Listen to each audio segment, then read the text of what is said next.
Bonjour à tous. Nous avons vu dans la vidéo précédente que c'est le cerveau qui crée la douleur, mais tout dépend du contexte. Qu'entend-on par contexte? Afin de développer cette notion, je vais utiliser une séquence du film de Robert Zemeckis, Forrest Gump. Dans cette séquence, Forrest et sa patrouille sont pris en embuscade en pleine guerre du Vietnam. Et Forrest va sauver ses camarades un à un. Lorsqu'il s'occupe du lieutenant Dan, il se fait piquer par quelque chose. Then it felt like something just jumped up and bit me. Et le téléspectateur n'est pas dupe, il s'est pris une balle dans la fesse.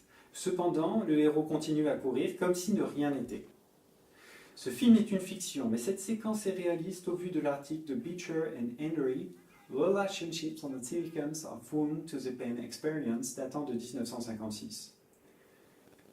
En effet, il existe de nombreux cas de soldats en période de guerre qui subissent des blessures sévères, telles la perte d'une jambe ou d'un bras, et qui ont ressenti peu ou pas de douleur.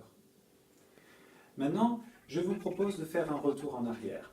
Et imaginons que le cerveau de Forrest crée une vive douleur. Qu'est-ce qui se serait passé? Forrest n'aurait pas pu se relever, il n'aurait pas pu courir, il n'aurait pas pu sauver le lieutenant Dan, il se serait fait tuer par les Viet Cong et il n'y aurait pas de film. Pour le cerveau de Forrest, il était plus important de fuir en sauvant le lieutenant.